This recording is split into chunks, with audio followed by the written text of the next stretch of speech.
नमो अरिहन्ताणम्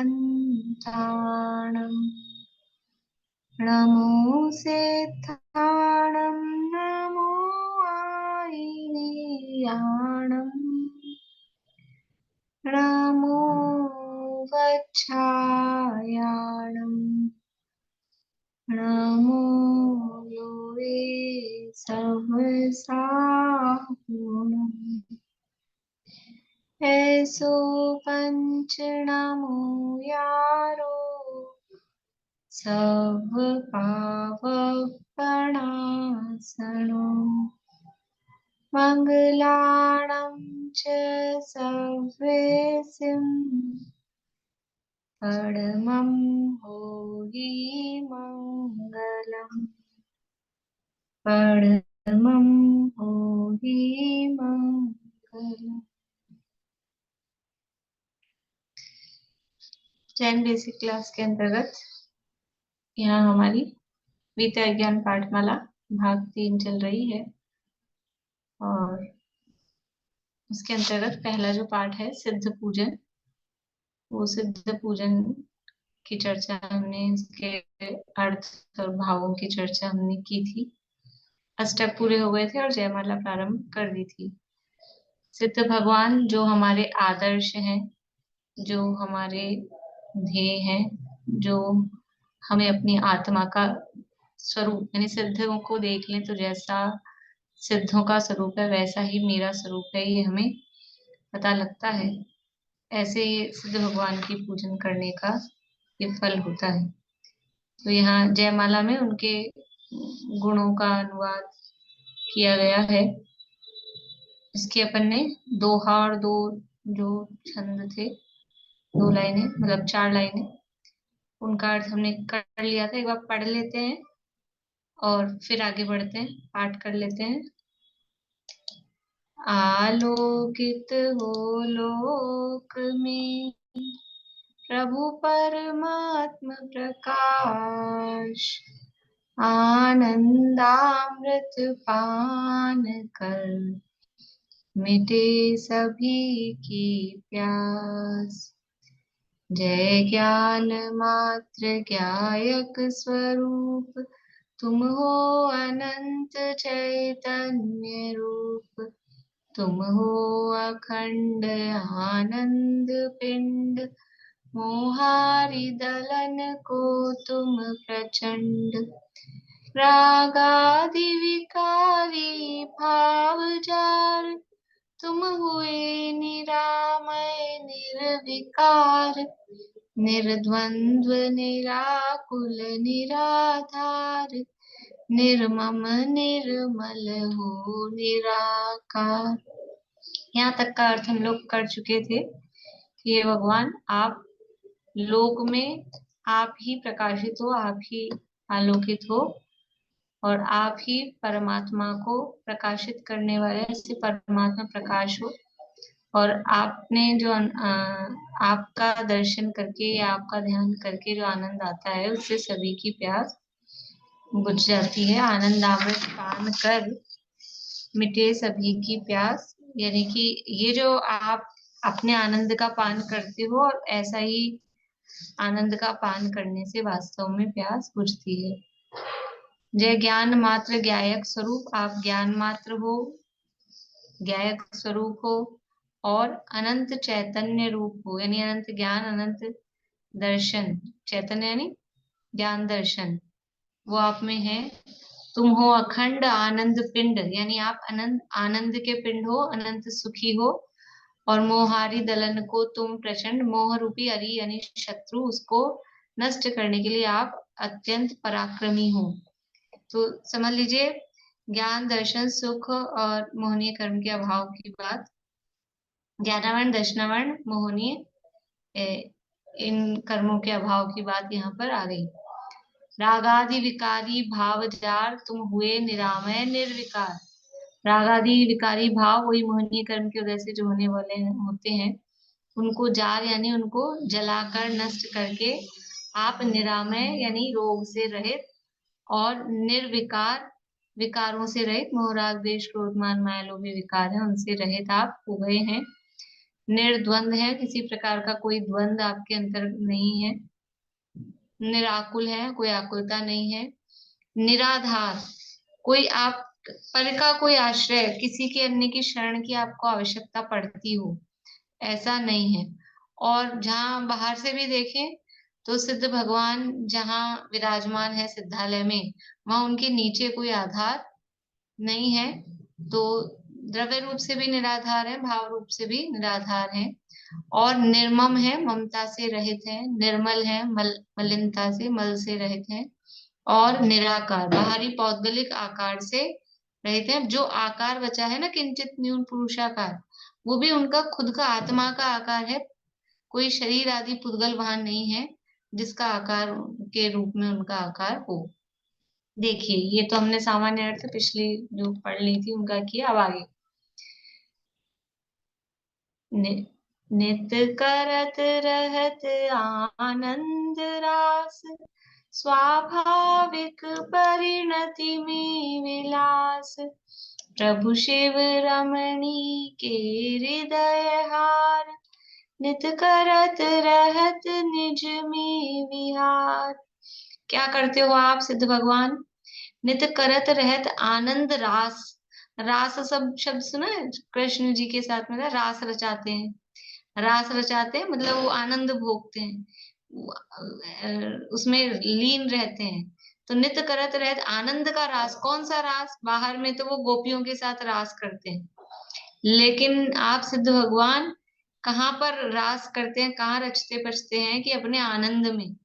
और स्वाभाविक परिणति में विलास, अपने आत्मा की जो स्वाभाविक स्वभाव की जो पर्याय उत्पन्न हो रही है, स्वाभाविक जो परिणतियां, उसमें ही आप विलास करते हैं। उसमें ही विलास का अर्थ भी उसमें मगन रहना, आराम से रहना, किसी प्रकार का कोई जहाँ कष्ट नहीं है, जैसे ऐश आराम जो शब्द हम कहते हैं। तो आप अपने स्वभाव में ही आप मस्त रहते हैं, उसी में लीन रहते हैं और आनंद का भोग करते रहते हैं।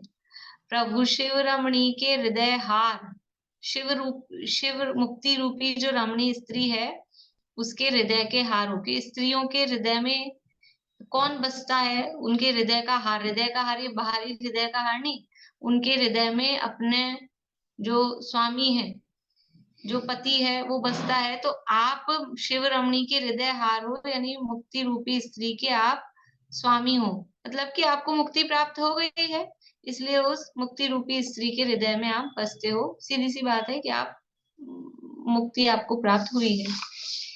नित करत रहत निज में विहार, और निरंतर क्या करते रहते हो? नित करत रहत, निरंतर करते रहते हो क्या? निज में विहार, अपने में ही विहार। कहाँ घूमते फिरते हो? घूमने फिरने की जगह कौन सी है? कि बाहर में कहीं नहीं घूमते फिरते हैं, अपने में ही लीन रहते हैं, उसी में विहार। विहार करके मतलब विहार क्यों करता है आदमी? के आनंद आता है घूमने फिरने में। तो आप अपने में ही रहते हो, यही आपका विहार है। नित करत रहत निज में विहार, आप अपने आप में ही समझ लो विहार करते हो, अपने में ही रहते हो। प्रभु भवदधि यह गहरो अपार, बहते जाते सब निराधार, निज परिणति का सत्यार्थ भान, शिव पद दाता जो तत्व ज्ञान। अब क्या कह रहे हैं? हे प्रभु, हे भगवान, ये जो भवदधि, भव उदधि, भवदधि भव उदधि यानी संसार रूपी जो समुद्र है, ये कैसा है? ये बहुत गहरा है, अपार, गहरो अपार। संसार को समुद्र की उपमा दी जाती है, और ये संसार रूपी समुद्र बहुत गहरा है।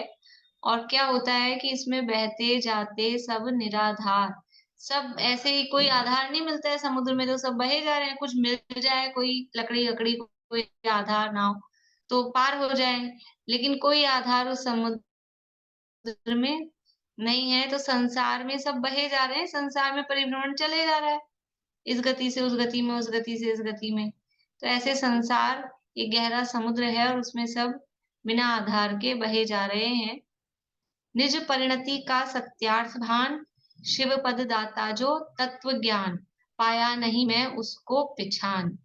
जो अपनी निज परिणति का सत्यार्थ भान, अपनी मेरी जो परिणति यानी मेरी जो अवस्था है, मेरी जो पर्याय है, या मेरा जो स्वरूप है, परिणति का मतलब ये बाहर की परिणति, बाहरी स्थूल पर्याय नहीं, निज परिणति मतलब मेरा जो स्वरूप है उसका सत्यार्थ भान, वास्तविक भान। भान बोलते हैं, एक तो देखो ज्ञान होता है और एक होता है भान। ज्ञान और भान में क्या अंतर है? जैसे ऐसे बोलते हैं आज तो कुछ कुछ भान है तुम्हें, कुछ कुछ भी भान, मतलब वो ज्ञान तो उसमें है ही भान में, लेकिन अंदर में समझ लो विश्वास वाली, श्रद्धा वाली, प्रतीति वाली चीज भी उसमें साथ में है कि कुछ भान है कि नहीं है। अकेला ज्ञान से काम नहीं चलता है, ज्ञान हो और फिर उसकी सावधानी, भान भी हो। तो निज परिणति का सत्यार्थ भान, अपनी जो वास्तविक परिणति थी, अपना जो स्वरूप था, उसका सच्चा भान, ख्याल नहीं आया, वो उसका स्वरूप हमें समझ नहीं आया। और निज परिणति का सत्यार्थ भान, शिव पद दाता जो तत्व ज्ञान, और जो मोक्ष देने वाला जो तत्व ज्ञान था, अपनी आत्मा का, अपनी आत्मा के स्वरूप का सच्चा भान, यानी उसका सच्चा ज्ञान नहीं हुआ, पहचान पूर्वक ज्ञान नहीं हुआ, और जो मोक्ष देने वाला जो सच्चा तत्व ज्ञान था, वस्तु स्वरूप का जो ज्ञान था, उसको पाया नहीं मैंने उसको प्राप्त नहीं किया। ये ऊपर से ये जुड़ेगा नीचे तक का, कि मैंने अपनी परिणति का, अपने आत्मा के स्वरूप का सच्चा भान, यानी उसका सच्चा ज्ञान और श्रद्धान, और जो मोक्ष देने वाला जो तत्व ज्ञान, वस्तु स्वरूप का ज्ञान था, उसको मैंने पाया नहीं, उसको मैं प्राप्त नहीं कर सका। और मैं उसको उल्टा पिछान, उल्टा ही मैंने लिया मान। जो सच्चा तत्व ज्ञान था उसको तो पाया नहीं मैंने, और क्या किया, उल्टा मान लिया। उल्टा पिछान यानी उल्टा पहचाना, और उल्टा ही मैंने मान लिया। जो वास्तविक जो स्वरूप था अपने आत्मा का, और जो तत्व ज्ञान वास्तविक था, उसको मैं पहचान नहीं पाया, और मैंने उसको क्या किया, उल्टा मान लिया। यानी जो वस्तु स्वरूप था, जो वस्तुएं जैसी थी, और तत्वों का जो स्वरूप था, वैसा स्वरूप मैं नहीं पहचान पाया, पाया नहीं मैं उसको पिछान। किसको नहीं पहचान पाया? निज परिणति को, और जो तत्व ज्ञान था उसको मैं नहीं पहचान पाया। और क्या किया, उल्टा ही मैंने लिया मान, उनका स्वरूप उल्टा मान लिया। तो अब क्या स्वरूप उल्टा मान लिया? तत्वों का सच्चा ज्ञान नहीं किया, उल्टा स्वरूप उनका माना। तो यहाँ से अब सात तत्व संबंधी भूल यहाँ से बता रहे हैं कि मैंने कैसे कैसे उल्टा माना। चेतन को जड़मय लिया जान, तन में अपना पा लिया मान। शुभ अशुभ राग जो दुख खान, उसमें माना आनंद महान। क्या किया मैंने, क्या मान लिया? चेतन को जड़ में लिया जान, जो चैतन्य स्वरूप में शुद्धात्मा था, उसको क्या मान लिया? जड़ में। उसको शरीर रूप पौद्गलिक, उसको अचेतन मान जान लिया। और तन में अपनापा लिया मान, और शरीर में अपनापा, अपनापन मान लिया। जो चेतन था, जो जीव था, उसको तो अजीव जड़ मान लिया, और जो तन अजीव जड़ था उसको मैंने अपना मान लिया। षडाला में आती सात तत्व संबंधी भूल, कि क्या क्या गलती करता है, कि वही करी करे देह में निज पिछान। मैं सुखी दुखी मैं रंक राव, मेरे धन ग्रह गोधन प्रभाव। मेरे सुत तिय मैं सबल दीन, बेरूप सुभग मूरख प्रवीण। तन उपजत अपनी उपज जान, तन नशत आपको नाशमान। ये सब क्या है? चेतन को जड़ में लिया जान, तन में अपनापा लिया मान। एक लाइन में वो पूरी छड़ाला की जितनी 5-6 लाइनें हैं वो सब यहाँ बता दी, कि मैंने ये जीव अजीव तत्व संबंधी भूल है, कि जीव को अजीव मान लिया, अजीव को जीव मान लिया। ये मेरी सबसे बड़ी भूल। क्यों हुई ये भूल? दो कारणों से, एक तो अपने निज परिणति को पहचाना नहीं, मेरा क्या स्वरूप है उसको पहचाना नहीं, और तत्व ज्ञान को प्राप्त नहीं किया, सच्चा तत्व ज्ञान जाना नहीं, वास्तव में किसका क्या स्वरूप है, चेतन यानी जीव का क्या स्वरूप है और पुद्गल का क्या स्वरूप। यदि स्वरूप पता होता तो हम गलत नहीं मानते। हमें पता होता नींबू क्या होता है या मौसमी क्या होती है और नारंगी क्या होती है। बच्चों को नहीं पता रहता है, मौसमी को नारंगी, नारंगी को मौसमी। तो यदि हमें स्वरूप पता होता कि ये ऐसी वाली मौसमी होती है, ऐसी वाली नारंगी होती है, तो हमको गड़बड़ नहीं होती। तो हमें अगर स्वरूप पता होता कि ये जीव का क्या स्वरूप है, चेतन का क्या स्वरूप है और जड़ पुद्गल शरीर का क्या स्वरूप है, इस स्वरूप पता नहीं है, इसलिए गड़बड़ हो रही है कि ये जो स्पर्श रस गंध वर्ण वाला होता है ये तो अजीब जड़ पुद्गल अचेतन होता है, और इस स्पर्श रस गंध वर्ण वाले को ही हमने जीव मान लिया। तो ना जीव का स्वरूप जानते हैं ना अजीब का स्वरूप जानते हैं। चेतन को जड़ में लिया जान, तन में अपनापा लिया मान, ये हो गई जीव अजीव तत्व संबंधी भूल। अब आगे, शुभ अशुभ राग जो दुख खान, उसमें माना आनंद महान। प्रभु अशुभ कर्म को मान हेय, माना पर शुभ को उपादे। फिर क्या किया आगे, जीव अजीव तत्व के बाद में आश्रव तत्व संबंधी भूल। क्या किया, आश्रव में शुभ अशुभ राग दोनों ही प्रकार के राग, यानी राग है वो आश्रव। आश्रव किसे कहते हैं, मोह राग द्वेष भावों को आश्रव कहते हैं।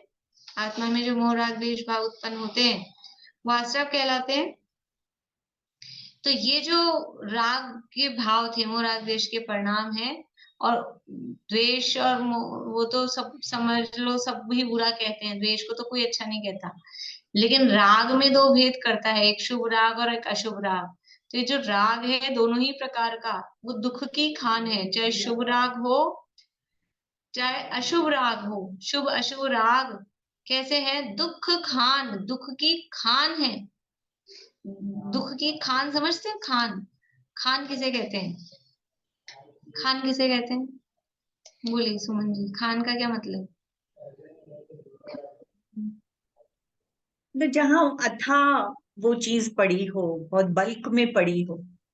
अतः मतलब निकालते जाओ निकालते जाओ, निकालते निकलता ही जाओ जाएगा, खत्म निकालते ही नहीं जाओ, होगा, उसका नाम है हाँ। खान। हम्म। ये शुभ शुभ राग कैसे हैं, ये दुख की खान है, कि इनमें से दुख ही दुख, दुख ऐसा ऐसा नहीं कि दुख निकल गया तो एक बार निकल के खत्म हो गया, निकलता ही जाता है, निकलता ही जाता है, निकलता ही जाता है। मतलब कि ये जो भी राग है, चाहे शुभ राग हो चाहे अशुभ राग हो, इसमें से दुख ही दुख निकलेगा और कुछ नहीं निकलेगा। शुभ अशुभ राग जो दुख खान, माना उसमें माना आनंद महान, उसमें क्या किया, आनंद माना, दुख ही दुख निकले जा रहा है और फिर भी क्या मान रहे हैं हम, आनंद मान रहे हैं। छड़ाला में जो है, रागादि प्रगट ये दुख देन, तिन ही को सेवत गिनत चैन।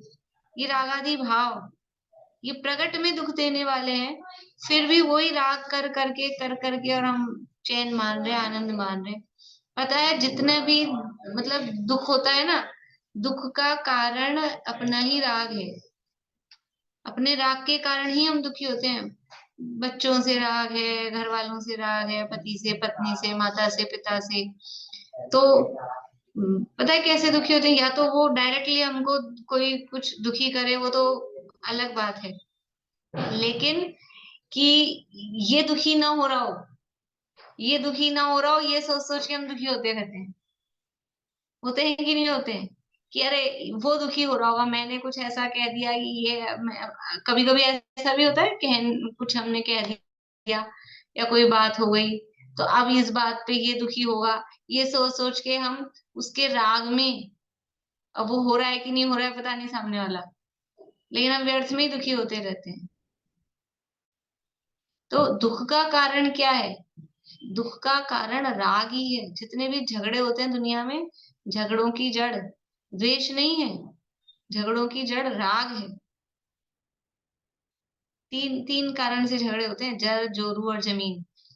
तीन कारण से दुनिया में लड़ाई होती है, जर जोरू और जमीन। जर यानी रुपया पैसा धन दौलत, जोरू यानी स्त्री और जमीन, उसके कारण। तो महाभारत का युद्ध जमीन के लिए हुआ, रामायण की लड़ाई स्त्री के कारण हुई, तो इन कारण होती है। तो क्या राम को तो सीता के प्रति राग था, इसलिए वो लड़े।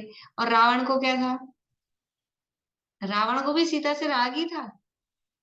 रावण को कोई सीता से द्वेष थोड़ी ना था। राग के कारण ही झगड़े होते हैं। तो ये राग है, ये दुख का खान है, दुख ही देने वाला है। जो जितना राग है उतना दुख है।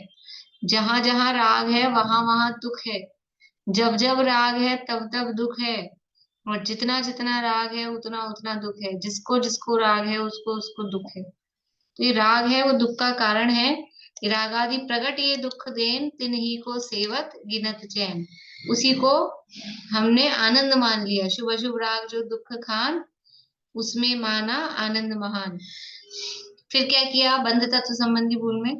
प्रभु अशुभ कर्म को मान हेय, माना पर शुभ को उपादे। बंध में क्या किया कि एक बंध को अच्छा माना, एक बंध को बुरा माना। आश्रव तत्व संबंधी भूल क्या थी कि ये जो मोह राग देश के भाव हैं उनको अच्छा मान रहे हैं, उसी में आनंद आ रहा है। मोह करके राग करके उसी में अच्छा मान रहे हैं, उसमें आनंद मान रहे हैं। आश्रव तत्व संबंधी भूल। और फिर क्या किया कि उस राग से जो अशुभ राग से जो अशुभ भाव है उससे तो पाप कर्म बंध रहा है। तो पाप कर्म तो बुरा है, लेकिन पुण्य तो अच्छा है ना। पुण्य तो बांधना चाहिए ना, पुण्य तो बंधना चाहिए ना। तो पुण्य बंध को अच्छा मान रहा है, लेकिन है तो दोनों बंध ही। पाप बंध पुण्य बंध दो में मुक्ति नहीं। दोनों में मुक्ति का है, दोनों ही बंध है ना। लेकिन एक बंद को अच्छा और एक बंद को बुरा। एक है लोहे की बेड़ी, एक है सोने की बेड़ी। लेकिन बेड़ी तो है ना। ज्यो लोह बेड़ी बांधती त्यों स्वर्ण की भी बांधती। चाहे लोहे की बेड़ी हो चाहे सोने की बेड़ी हो, बेड़ी काम क्या करेगी? बेड़ी तो बांधेगी ही। लेकिन उसमें से एक को अच्छा और एक को बुरा ऐसा काम करते हैं। तो ये बंध तत्व संबंधी भूल है कि अशुभ कर्म को मान हे। अशुभ कर्म को तो हे माना, छोड़ने योग्य माना, लेकिन माना पर शुभ को उपादेय। पर मतलब लेकिन परंतु शुभ को उपादेय मान लिया। वो है तो बंध स्वरूप ही, संसार का ही कारण है, संसार में ही रखने वाले हैं। फिर आगे संवर तत्व संबंधी भूल। जो धर्म ध्यान आनंद रूप उसको माना मैं दुख स्वरूप।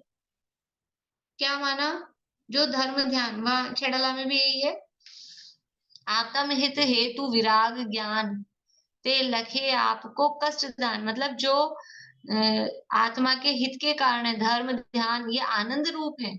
जो भी व्रत उपवास आदि, जो भी वैराग्य की बातें, ज्ञान की बातें, ये सब क्या है? ये आनंद रूप है। लेकिन क्या मान रहा है? उसको माना मैं दुख स्वरूप। मतलब क्या हुआ? जो दुख के कारण थे राग, उसमें तो आनंद मान रहा है। दुख के कारण को सुख का कारण मान रहा है। और जो सुख का कारण था धर्म ध्यान, वो आनंद का कारण था, आनंद रूप था, उसको माना मैं दुख स्वरूप। यही तो उल्टी मान, यहाँ चर्चा किसकी चल रही है कि मैंने उल्टा ही मान लिया। तो उल्टा क्या माना? जो जीव था उसको अजीव मान लिया, जो अजीव था उसको जीव मान लिया। जो दुख के कारण थे उसमें आनंद मान लिया, और जो सुख के आनंद के कारण थे धर्म ध्यान आदि, उसको मैं दुख स्वरूप कष्ट लगता है। धर्म की बात पढ़ने में, सुनने में, चर्चा करने में, उसका पालन करने में कष्ट लगता है, उसको माना मैं दुख स्वरूप। तो ये हुई संवर तत्व संबंधी भूल। अभी देखिए निर्जरा तत्व संबंधी भूल। मन वांछित चाहे नित्य भोग उनको ही माना है मनोग।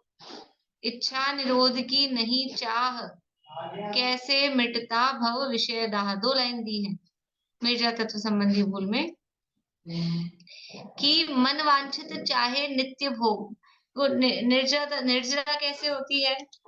कि निर्जरा तत्व संबंधी भूल की जो बात यहाँ करें ना, निर्जरा होती कैसे है? तपसा निर्जरा चे, ऐसा कहा है ना, तप से निर्जरा होती है। और तप किसे कहते हैं?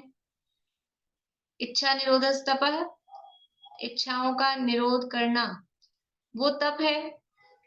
तो यहाँ कह रहे हैं कि हमने इच्छाओं का निरोध नहीं किया, इच्छाएं की। मन वांछित चाहे नित्य भोग, नित्य अपने मन की, मन वांछित जो हम चाहते हैं वो भोगों को हमने चाहा, ये इच्छाएं की, और उनको ही माना है मनोग, और उनको ही हमने क्या मान लिया कि यही हमारे मनोग मतलब हमको अच्छे लगने वाले हैं, मन के अनुसार हैं।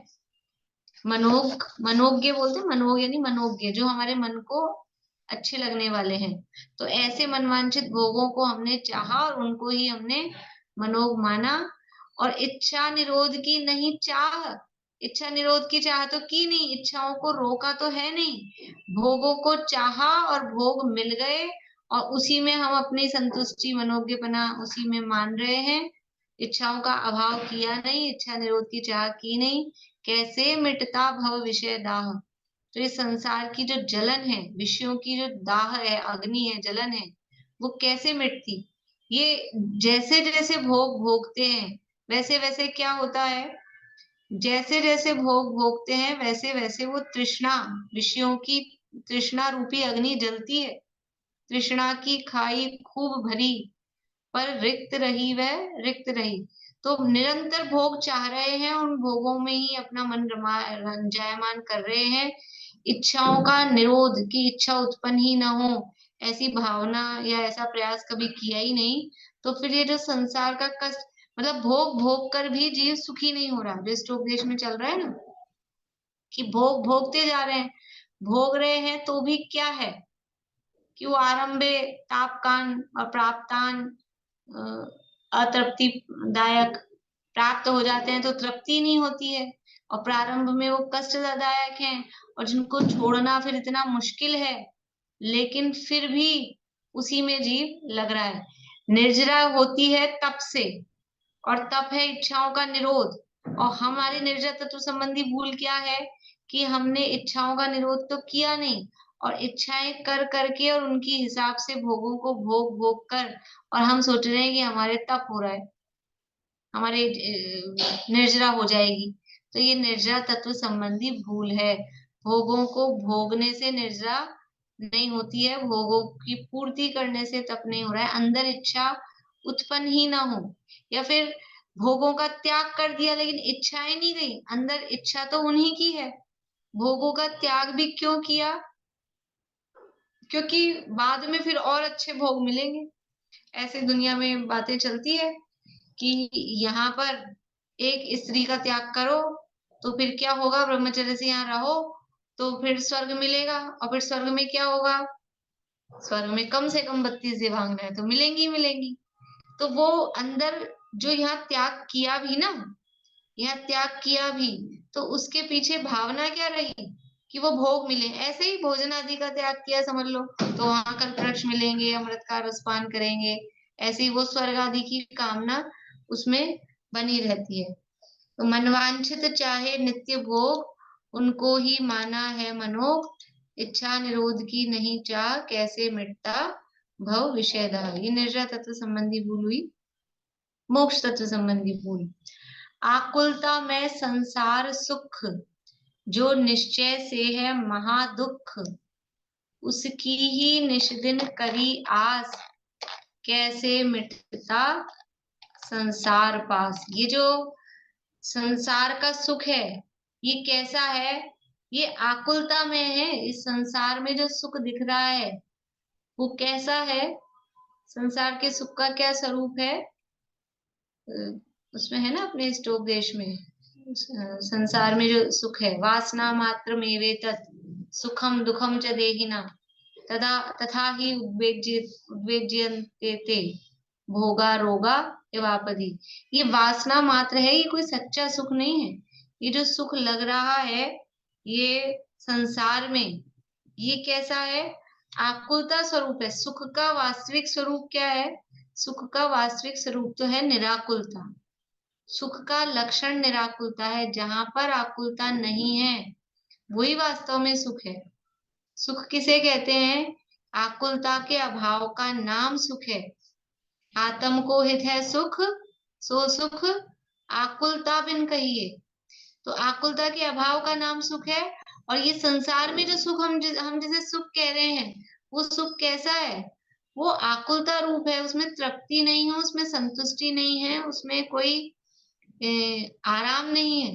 वो प्रारंभ में ताप देने वाला है और भोगते भोगते अतृप्ति करने वाला है, और फिर छोड़ना मुश्किल है तो छूटता है तो वापस से संक्लेश पैदा करता है।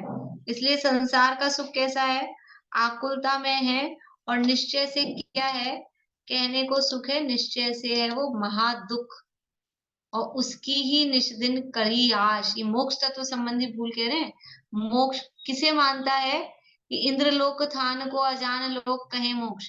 स्वर्ग की प्राप्ति हो जाए वही मोक्ष मानता है। स्वर्ग को ही मोक्ष मानते दुनिया में, जन्नत कहो कि हेवन कहो, जो भी कहो, वो स्वर्ग को ही मानते हैं।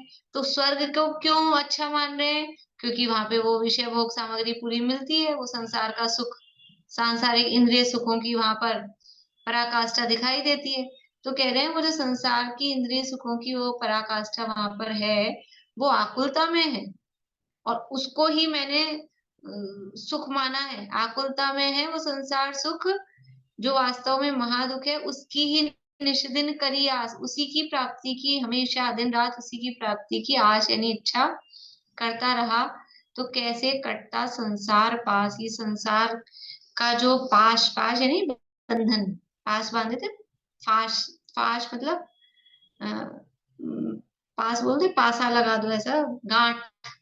तो इस संसार की जो गांठ है, संसार का जो बंधन है, ये कैसे कटता?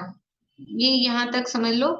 एक और लाइन ये भी मोक्ष तत्व संबंध में, भव दुख का पर को हेतु जान, यही तक है। भव दुख का पर को हेतु जान, पर से ही सुख को लिया मान। ये भी सुख के संबंध में, मोक्ष तत्व संबंधी भूल में, कि संसार में जो दुख है, संसार में दुख का जो दुख हो रहा है उसका कारण किसको माना? सांसारिक दुख का कारण किसको मान रहे हैं? पर को। तो पर से ही सुख को लिया मान। यदि दुख का कारण पर पदार्थ है तो सुख का कारण भी पर पदार्थ है। यदि मैं अपने दुख का कारण समझ लीजिए कि बच्चे के कारण, पुत्र के कारण मैं दुखी हूं, ऐसा यदि कोई मानता है, तो सुखी कब होऊंगा? कि पुत्र से ही, ये पुत्र मेरे प्रतिकूल चल रहा है तो मैं दुखी हूं, तो पुत्र अनुकूल होगा तो मैं सुखी होऊंगा। तो पर से ही, भव दुख का पर को हेतु जान, पर पदार्थों को अपने दुख का कारण मान लिया। कि मैं पंखे के अभाव में दुखी हूँ, कि मैं धन के अभाव में दुखी हूँ, कि मैं भोजन सामग्री के अभाव में दुखी हूँ। तो पर पदार्थों के अभाव में, उनके कारण से अपने को दुख माना। तो जब ये चीजें मिलेगी तो मैं सुखी होऊंगा। तो पर के आश्रय से अपना सुख मान लिया है। लेकिन ये वास्तव में बड़ी महाभूल है। क्यों? क्योंकि वास्तव में पर पदार्थ के आश्रित ना मेरा दुख है ना सुख है। मैं दुख का कारण भी मेरा स्वयं का मोह राग द्वेष भाव है। और ये अच्छी बात है, अपने दुख का कारण यदि पर हो तो सुख एकदम पराधीन हो जाए। फिर वो सुखी करे जब होए, क्योंकि वो दुखी कर रहा है, इसने मुझे दुखी कर रखा है। तो जब ये करेगा सुखी तब होएंगे सुखी। और मैं अपने आप से दुखी हूँ, अपने राग द्वेष के कारण दुखी हूँ, तो जैसे ही मैं अपने राग द्वेष छोड़ूंगी वैसे ही मैं सुखी हो जाऊंगी। तो ये बहुत अच्छी बात है कि कोई पर पदार्थ हमारे सुख दुख का हेतु नहीं है। लेकिन समस्या क्या है? हमने क्या मान रखा है? भव दुख का पर को हेतु जान, पर से ही सुख को लिया मान। मैं दान दिया अभिमान ठान, उसके फल पर नहीं दिया ध्यान। मतलब यहाँ तक ये सात तत्व संबंधी भूल की चर्चा पूरी हो गई, मोक्ष तत्व संबंधी। अब और गलती क्या कर रहे हैं? ये सात तत्व संबंधी भूल तो हुई, उसके अलावा और क्या हमारी गलतियां चल रही है जीवन में, तो वो और बता रहे हैं। मैं दान दिया अभिमान ठान, मैंने दान दिया, लेकिन कैसा? कि मैं दानवीर, मैं दानवीर, मैंने इतना दान दिया। अभिमान को साथ में रखकर दान दिया। तो वो जो अभिमान साथ में रखा दान देते समय, उसके फल पर नहीं दिया ध्यान। तो इसका फल क्या आया? उस पर ध्यान ही नहीं दिया। दान तो दिया, और दान देके अपने आप को क्या मान रहे हैं? धर्मात्मा। लेकिन अभिमान सहित जो दान दिया वो किस काम का है? वो बेकार है, वो पाप बंध का ही कारण है। तो उसके फल पर ध्यान नहीं दिया। और क्या किया? पूजा करी, पूजा कीनी, मैंने बहुत पूजा की। कैसे करी? वरदान मांग, पूजा तो की भगवान की, लेकिन साथ में क्या है? अंदर ये भावना रही कि अपने को क्या मिल जाए। ये भगवान की पूजा कर रहे हैं तो पुत्र मित्र धन बड़े संपत्ति पाए, और भगवान की पूजा कर रहे हैं तो रोग दूर हो जाए, दरिद्रता दूर हो जाए, ऐसा ये वरदान साथ में, यानी वही लौकिक भोगों की कामनाएं साथ में की, तो कैसे मिटता संसार स्वांग। भाई मैं तो बहुत दान देता हूँ और मैं तो बहुत पूजा करता हूँ, तो मेरा तो संसार का अभाव हो जाना चाहिए, पर संसार का अभाव हुआ क्यों नहीं अभी तक? क्यों नहीं हुआ? कि दान दिया अभिमान ठान और पूजा की नी वरदान मांग। तो फिर क्या होगा कि तुमने विशुद्ध भावों से, निस्वार्थ भाव से भगवान की पूजन और दान आदि नहीं दिए, तो उसका फल भी, फल तो भावों का लगता है, तो भाव वाला अंदर गलत थे, तो उस हिसाब से वो संसार चलता ही रहा। अब यहाँ तक तो अपनी गलती बता दी, अब तक क्या किया, अब आज अब क्या हो रहा है वो बता रहे हैं। तेरा स्वरूप लख प्रभु आज, हो गए सफल संपूर्ण काज। मोर प्रगट्यो प्रभु भेद ज्ञान, मैंने तुमको लीना पहचान। हे प्रभु, आपका स्वरूप लखकर, आपका स्वरूप लखकर मतलब पहचान कर, आंखों से देख कर नहीं। सिद्ध भगवान का स्वरूप दिखेगा क्या आंखों से? सिद्ध भगवान ही नहीं दिखते, तो स्वरूप क्या दिखेगा? तो तेरा स्वरूप लख मतलब आपका स्वरूप जो पहचाना, आज हमने आपका स्वरूप पहचाना है, तो अब क्या हुआ, हो गए सफल संपूर्ण काज। मेरे जितने भी काम थे वो सब सफल हो गए, मेरे संपूर्ण जितने भी काम थे वो सफल हो गए, मतलब फल सहित हो गए। मेरे वास्तव में आपका स्वरूप जाना, तो मुझे जो करने योग्य काम था वो समझ में आ गया। सफल संपूर्ण काज का क्या मतलब है कि मुझे अब ये समझ में आ गया कि मेरे को करना क्या है, ये समझ में आ गया। तो आपके स्वरूप को देखा तो मेरे सारे कार्य सफल हो गए, मतलब कि क्योंकि मुझे अब बेकार के काम, पर पदार्थ के काम करने की मेरे को इच्छा ही नहीं रही, जो मैं अपने ही स्वरूप का, अपना ही चिंतन कर सकता हूँ, वही मैं करने योग्य रहा हूँ, तो वो सफल संपूर्ण काज मेरे हो गए हैं। मोर प्रगट्यो प्रभु भेद ज्ञान, मैंने तुमको लीना पिछान। मेरे उर में, मेरे हृदय में, मेरे अंतरंग में भेद ज्ञान प्रकट हो गया है, यानी मेरे को ये शरीर और आत्मा का, सुख दुख के कारणों का ये भेद समझ में आ गया है। ऐसा आपका स्वरूप देखकर मेरे अंदर उर में, यानी अंतरंग में भेद ज्ञान प्रकट हुआ। मैंने तुमको लीना पिछान, मैंने आपको पहचान लिया है। लीना मतलब लिया है, पहचान लिया है। मैंने आपको पहचान लिया है। क्या पहचान लिया है? कि जैसे आगे बता रहे हैं, देखो क्या पहचाना। तुम पर के करता नहीं नाथ, ज्ञाता हो सबके एक साथ। तुम भक्तों को कुछ नहीं देत, अपने समान बस बना लेती। ये है आपका असली स्वरूप, कि तुम पर के करता नहीं हो, पर पदार्थ के तो आप सिद्ध भगवान, आप भी कोई करता और धरता नहीं हो।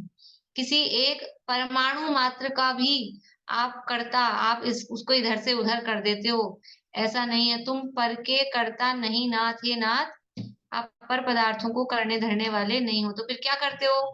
ज्ञाता हो सबके एक साथ, सब दुनिया की जितनी वस्तुएं हैं सबको एक साथ जानने वाले हो, करने वाले नहीं हो। तुम भक्तों को कुछ नहीं देत, आप अपने भक्तों को कुछ देने वाले नहीं हो।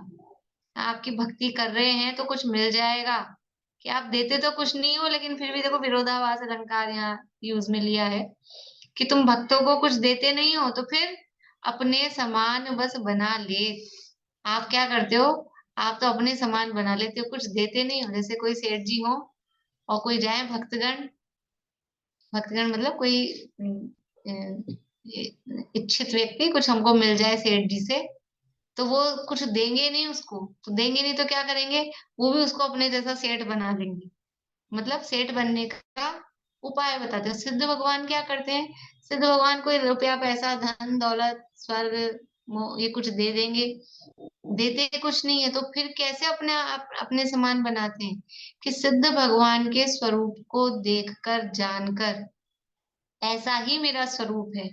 ये जब जीवों को, भव्य जीवों को समझ में आता है, तो सिद्धों के समान अपने स्वरूप का ध्यान कर कर वो सब भव्य जीव भी सिद्ध बन जाते हैं। तो उपचार से, व्यवहार से उनके प्रति कृतज्ञता ज्ञापित करते हुए क्या कहा जाता है? कि आपने हमको भी अपने जैसा बना लिया। बाहर से ऐसा कहते हैं कि तुम उनको अपने समान बना लेती हूँ, लेकिन वो उसमें निमित्त मात्र होते हैं। सिद्धों का के स्वरूप को जानकर, सिद्ध भगवान के निमित्त से अपने आत्मा का, शुद्धात्मा का भी स्वरूप पहचान कर भव्य जीव भी सिद्ध स्वयं बन जाते हैं। तो उनको कहने में ये आता है कि अपने समान बस बना ले। तुम भक्तों को कुछ नहीं देत, अपने समान बस बना लेत। यह मैंने तेरी सुनी आन, जो लेवे तुमको बस पिछान। वह पाता है केवल्य ज्ञान, होता परिपूर्ण कला निधान। मैंने आपकी क्या सुन रखी है?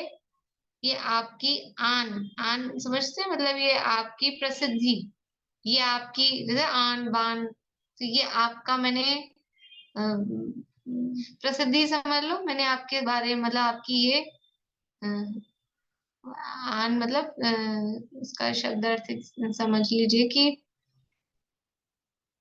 ये आपका ऐसा मतलब क्या बोलते हैं, रेपुटेशन, ये आपकी रेपुटेशन ऐसी है कि आपकी आन प्रसिद्धि, ये मैंने आपकी प्रसिद्धि क्या सुन रखी है, जो लेवे तुमको बस पिछान, बस केवल आपको पहचान ले, पहचान ले, आपका वास्तविक स्वरूप पहचान ले, आप हो क्या। जो लेवे तुमको बस पिछान, तो क्या होता है? वह पाता है केवल्य ज्ञान, होता परिपूर्ण कला निधान। जो आपको पहचान मात्र लेता है, तो आपकी इतनी रेपुटेशन, आपकी ये मैंने सुनी है, इतनी महिमा, आन मतलब महिमा भी ले सकते हैं, ये आपकी ऐसी महिमा है कि जो आपको पहचान मात्र लेता है, आपके स्वरूप को पहचान लिया जिसने, उसको केवल ज्ञान हो जाता है, और उसके संपूर्ण परिपूर्ण कला निधान, यानी उसके ज्ञान दर्शन सुख वीर्य सब परिपूर्ण, संपूर्ण गुण उसके पूरे हो जाते हैं। परिपूर्ण कला निधान मतलब जितने उसके खजाना है, यानी अनंत गुण वैभव, वो पूर्ण रूप से, शुद्ध रूप से प्रकट हो जाता है।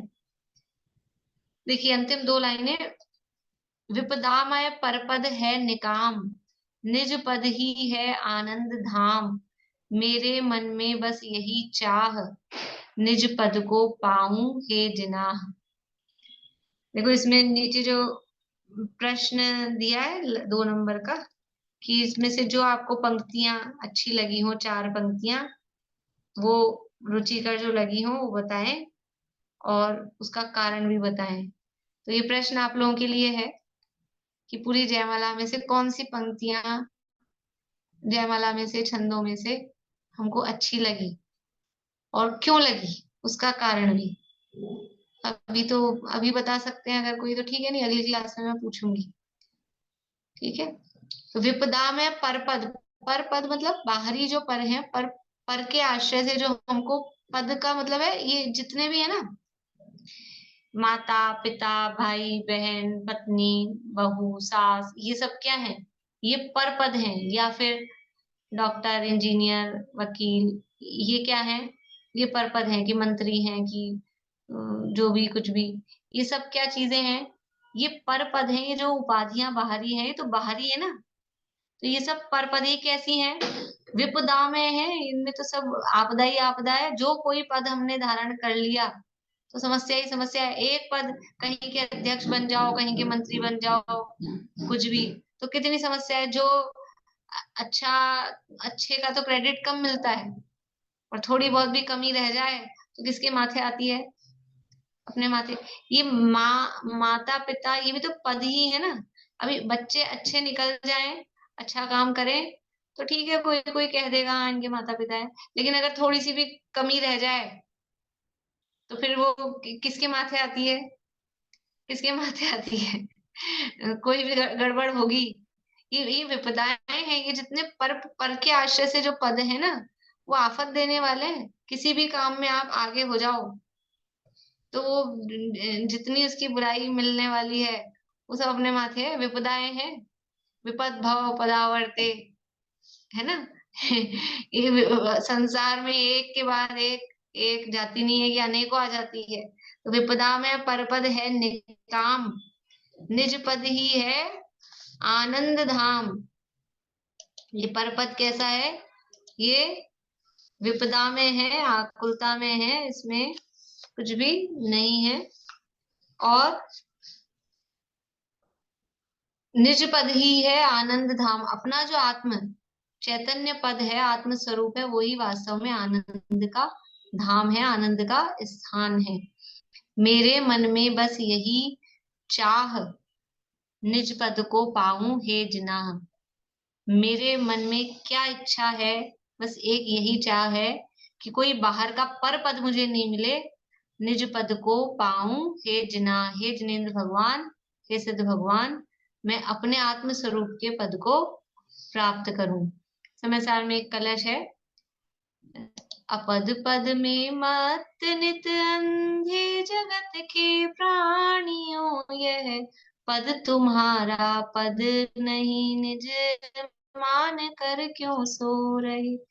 जागो इधर आओ, रहो नित मगन परमानंद में हो। परम पद में तुम स्वयं हो चैतन्य में। अपद पद में मत है, ये पद तुम्हारा नहीं, हम किस में मगन है। माँ बन जाए तो मगन, सास बन जाए तो मगन, बहू बन जाए तो मगन, पत्नी बन जाए तो मगन, इसी में मगन।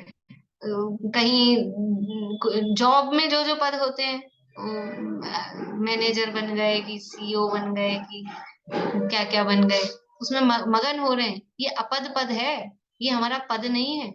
अपद पद में मत्त नित अंधे, क्या कहा है, जगत के प्राणी जो अपद पद में मत्त हैं, अंधे, स्त्री स्त्री पने में मत्त है, ये सब अपद पद हैं। मैं धनिक, जितने भी है ना, मैं सुखी दुखी, मैं रंग राव, मेरे धन ग्रह गोधन प्रभाव, ये जो अपने को मान रखा है, ये अपद पद है। ये शरीर में मगन है, ये भी तो मेरा पद नहीं है ना, इसमें मगन है। तो ये पद तुम्हारा पद नहीं, निज जान कर क्यों सो रहे, ऐसा उसमें कहा। वही यहाँ कह रहे हैं कि विपदा में परपद है निकाम, निज पद ही है आनंद धाम। मेरे मन में बस यही चाह, निज पद को पाऊं हे जना। हे भगवान, मैं अपने आत्म स्वरूप के पद को वास्तव में अपने आप को प्राप्त करूं, अपने सिद्ध पद को प्राप्त करूं। ओम ह्रीम श्री सिद्ध चक्राधिपति सिद्ध परमेश्वर जयमाला पूर्णार्घम। जयमाला का अर्घ यहाँ बताया है, देखिए दोहा। पर का कुछ नहीं चाहता, चाहूं अपना भाव, निज स्वभाव में स्थिर रहूं, मेटो सकल विभाव।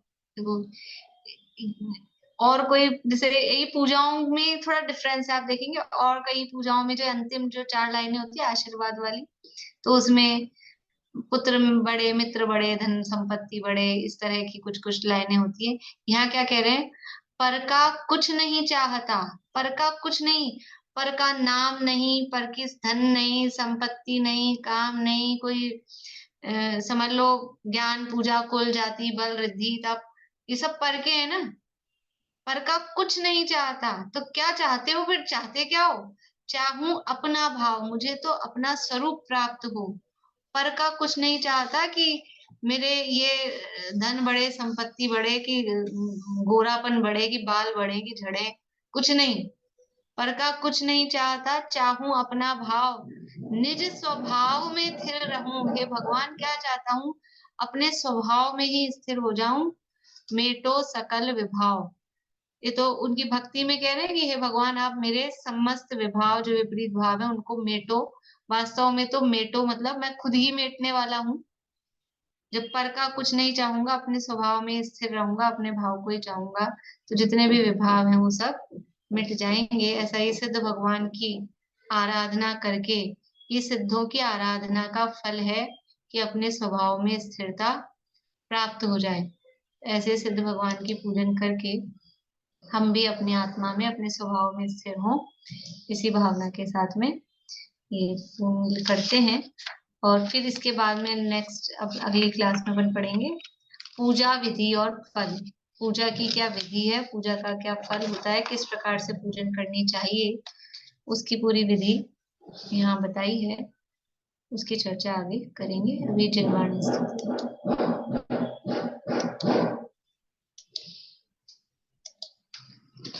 किसी से कुछ नहीं लेना, किसी को कुछ नहीं देना, अहो निश्चिंत परमानंदमय जीवन हमारा है।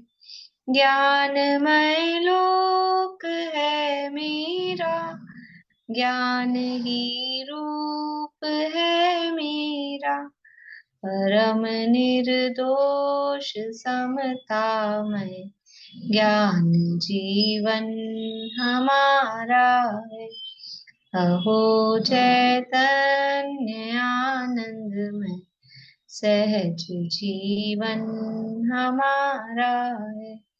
अनादि अनंत पर निरपेक्ष ध्रुव जीवन हमारा है।